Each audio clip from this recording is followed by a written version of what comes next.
नमस्कार, मी प्राध्यापक Chavan S H G M college Kopargaon इयत्ता 11वी भूगोल या वर्गासाठी आज आपण प्रकरण 8वे जीवसंहती हे जे काही प्रकरण आहे तर त्या प्रकरणाविषयी माहिती अभ्यासणार आहोत.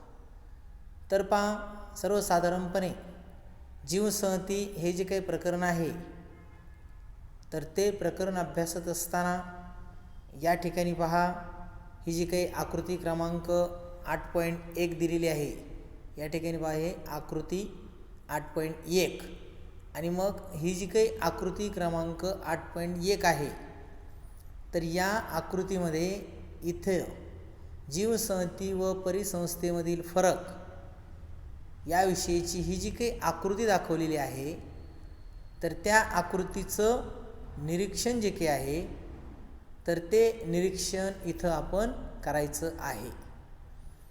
आणि मग इथं हा जो काही पृथ्वीगोल दाखवलेला आहे या आकृतीमध्ये,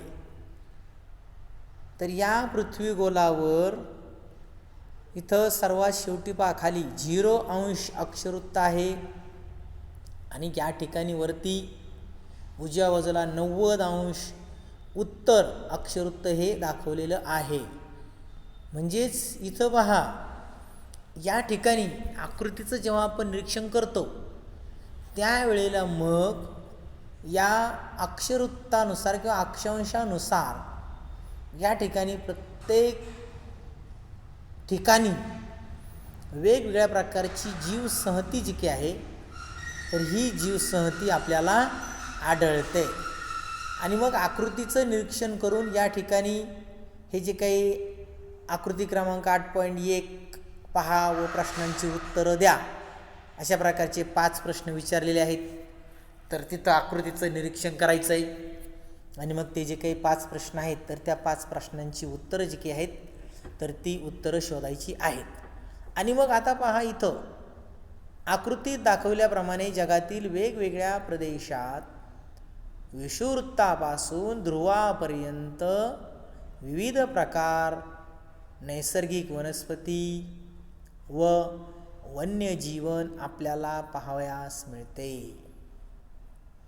साधारणपणे 0° असणारं विषुववृत्त जे काही आहे तर त्या विषुववृत्तापासून इथं तळभागाला पहा हे 0° विषुववृत्त या ठिकाणी दाखवलेलं आहे. विषुववृत्तावर असणाऱ्या वनस्पती त्याची आकृती या ठिकाणी दिली आहे आणि मग या ठिकाणी या वनस्पती आणि इथं असणारे हे जे काही प्राणी आहेत तर ते प्राणी दाखवलेले आहेत.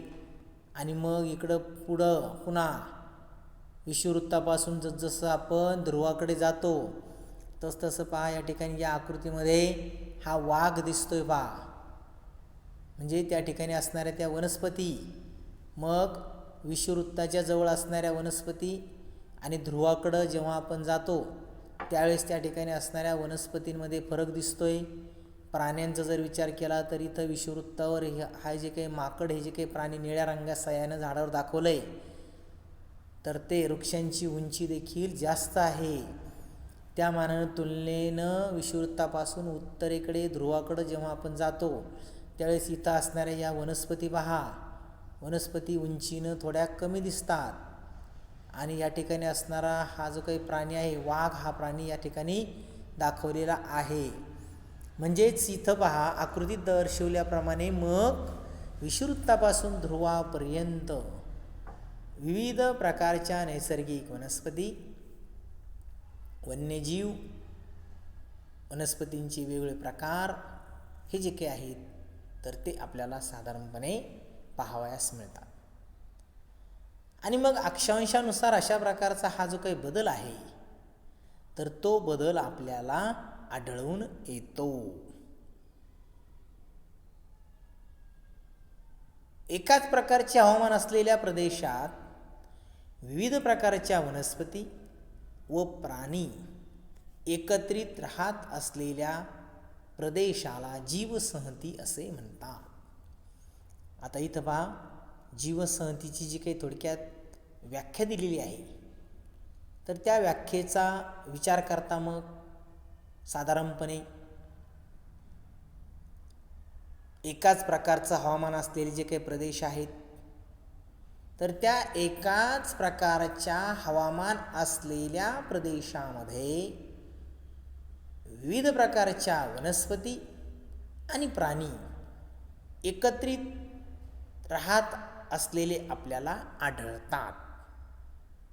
आणि मग या प्रदेशाला जीवसंहती असे म्हणतात. एकाच प्रदेशामध्ये 20 प्रकारच्या वनस्पती आणि प्राणी हे एकत्रित असलेले आपण पाहतो.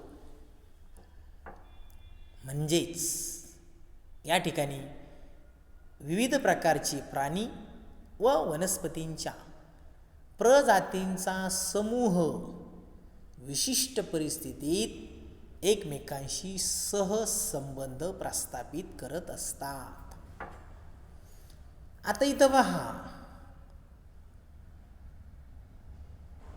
थोडक्यात एकाच प्रकारचं हवामान आपल्याला आढळतंय, पण या एकाच प्रकारच्या हवामानामध्ये विविध प्रकारचे प्राणी, वेगवेगळ्या प्रकारचे प्राणी, शाकाहारी असतील, मांसाहारी असतील, तृणभक्षी असतील, गवत खाणारे प्राणी असतील, मांस खाणारे प्राणी असतील, पक्षी असतील, तर ते वेगवेगळ्या प्रकारचे प्राणी, पण ते काय होतात, एकत्रित राहताना आपल्याला दिसतात. त्याचबरोबर या ठिकाणी हवामान जरी एकाच प्रकारचं असलं तरीसुद्धा त्या हवामानामध्ये विविध प्रकारच्या वनस्पतींच्या प्रजाती ज्या काही आहेत, अनेक प्रकारच्या वनस्पती, मग इथं खुरट्या वनस्पती असतील, रुंदपर्णी वनस्पती असतील, वेगवेगळ्या प्रकारचे गुणधर्म असणाऱ्या, पानं फुलं असणाऱ्या वनस्पती असतील,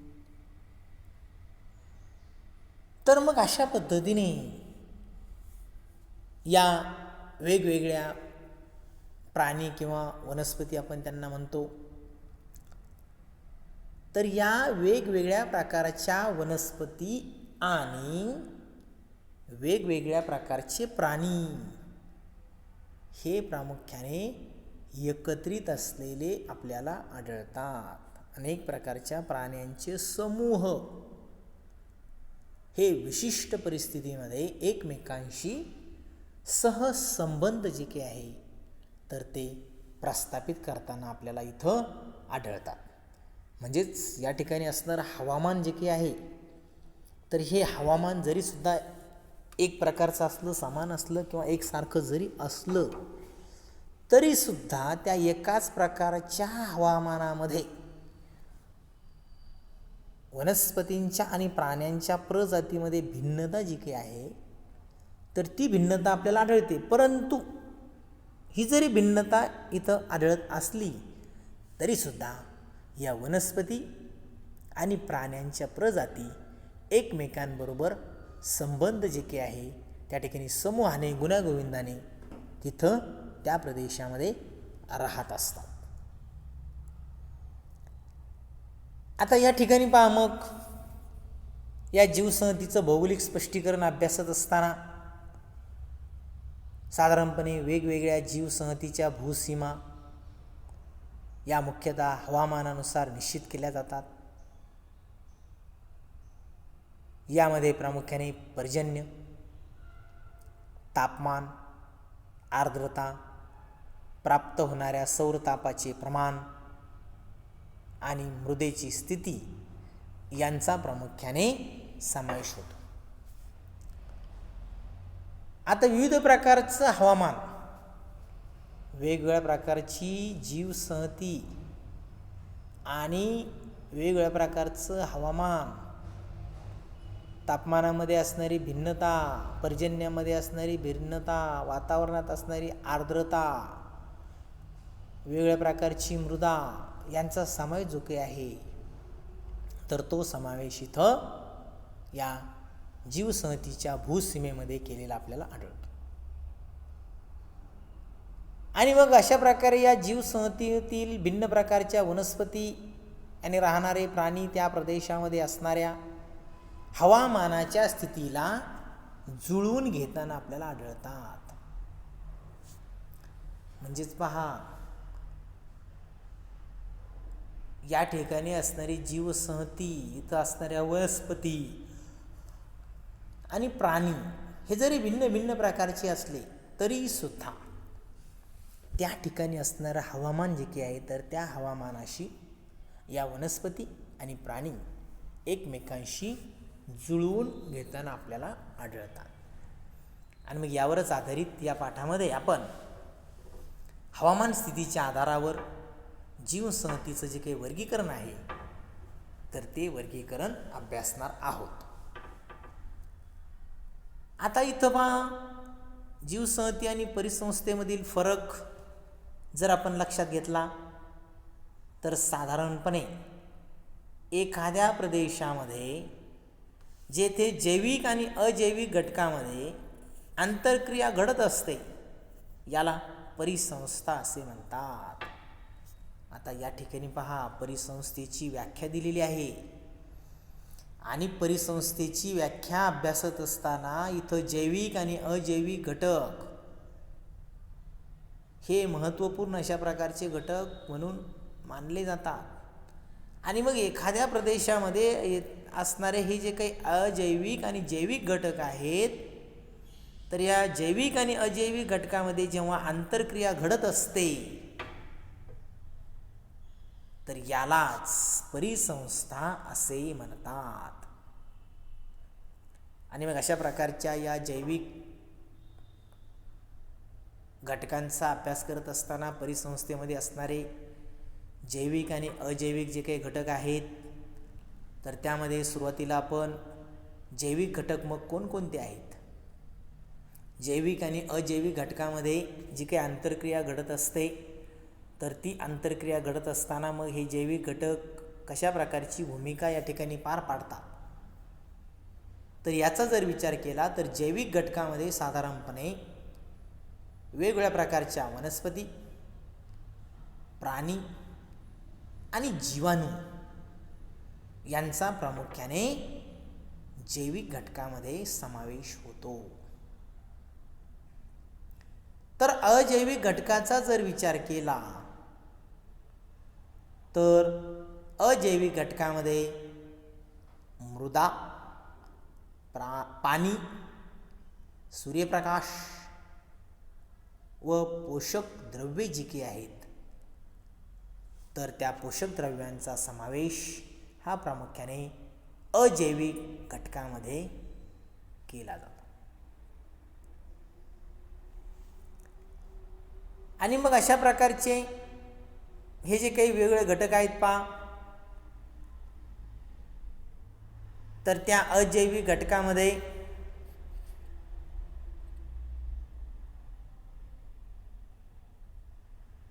जैविक घटकांना पोषक द्रव्यांचा आणि ऊर्जेचा पुरवठा जो काही आहे तर तो होत असतो. म्हणजे साधारणपणे मृदा, पाणी, सूर्यप्रकाश आणि पोषक द्रव्ये या अजैविक घटकांचा वनस्पती, प्राणी आणि जीवाणू या जैविक घटकांना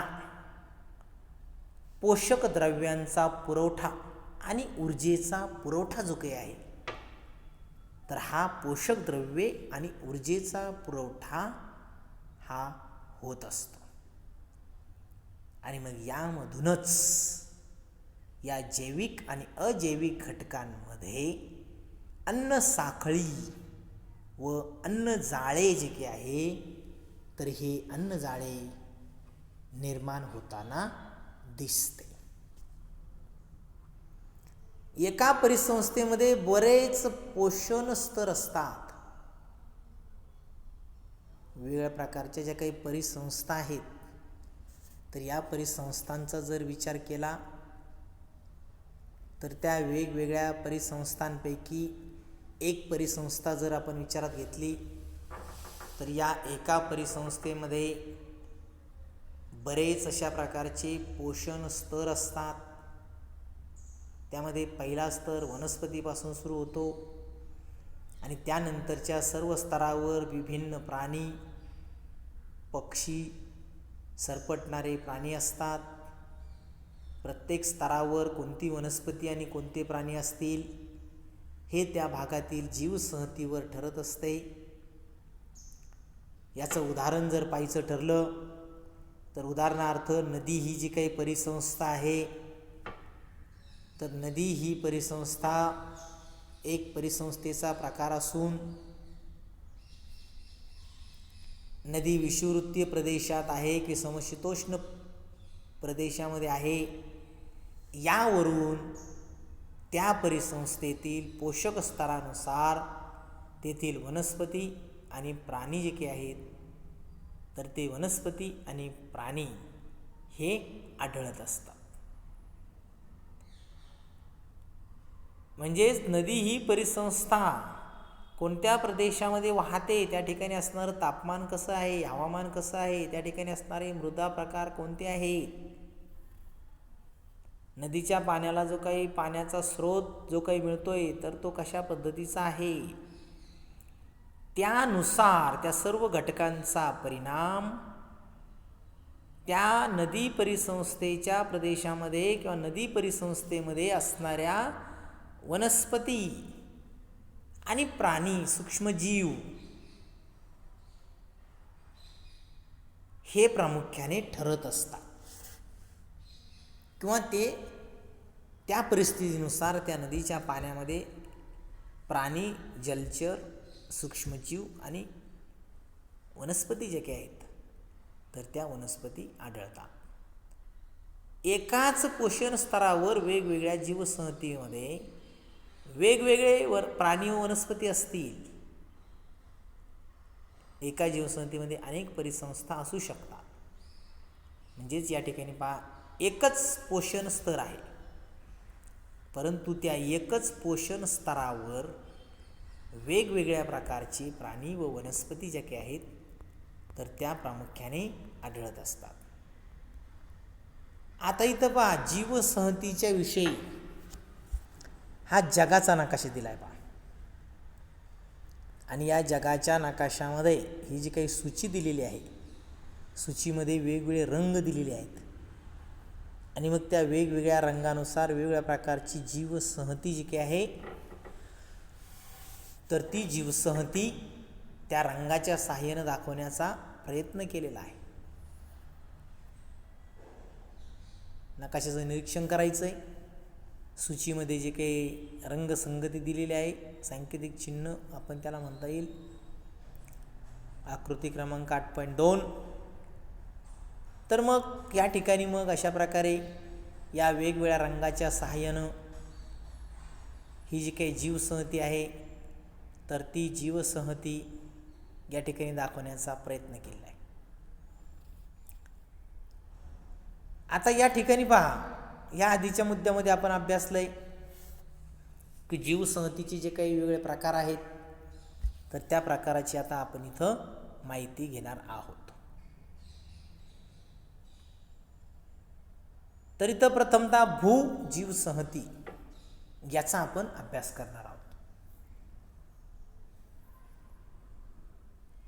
मागच्या चौथ्या प्रकरणामध्ये पहा, आपण वेगवेगळ्या प्रकारची किंवा सर्व प्रकारच्या जीवसंहतीबाबतची हवामानाची वैशिष्ट्ये अभ्यासलेली आहेत आणि मग त्या हवामान वैशिष्ट्यानुसार जीवसंहतीचे जे काही प्रकार आहेत तर ते प्रकार प्रामुख्याने इथं आता आपण अभ्यासणार आहोत. आणि मग भूजीवसंहतीमधला पहिला प्रकार जो काही इथं आपण अभ्यासणार आहोत तर त्या पहिल्या प्रकाराचं नाव आहे वर्षावनातील जीवसंहती. आता वर्षावनातील जीवसंहती जी काही आहे, जगाच्या नकाशाचं जर आपण निरीक्षण केलं तर त्या जगाच्या नकाशाचं निरीक्षण केल्यानंतर वर्षावनातील जीवसंहतीचा अक्षवृत्तीय विस्तार जो काही आहे तर हा अक्षवृत्तीय विस्तार प्रामुख्याने 0° ते 10°, उत्तर गोलार्ध व दक्षिण गोलार्ध या ठिकाणी प्रामुख्याने वर्षावनातील जीवसंहती प्रामुख्याने आपल्याला आढळून येते. आणि मग या जीवसंहतीमध्ये, वर्षावनातील जीवसंहतीमध्ये 0° उत्तर, 0° ते 10° उत्तर ते 0° ते 10° दक्षिण या दोन्ही गोलार्धामध्ये वर्षावनातील जीवसंहती जी काही आहे, तर ही जीवसंहती प्रामुख्याने आपल्याला आढळते. आणि मग या जीवसंहतीमध्ये असणाऱ्या ज्या काही वनस्पती आहेत, तर या वनस्पतींचा जर विचार केला तर साधारणपणे या जीवसंहतीमध्ये, वर्षावनातील जीवसंहतीमध्ये असणाऱ्या वनस्पती जे काही आहेत, तर त्यांचा जर विचार केला तर विपुल प्रमाणामध्ये जैवविविधता जी काही आहे, तर ही विपुल प्रमाणामधील जैवविविधता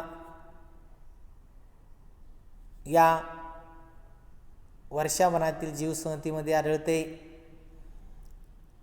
पृथ्वीवरील सजीवांच्या निम्म्यापेक्षा जास्त प्रजाती विषुववृत्तीय वनामध्ये आढळतात. या वनातील बहुतेक वृक्ष रुंद पर्णी व दाटीवाटीने वाढलेले असतात.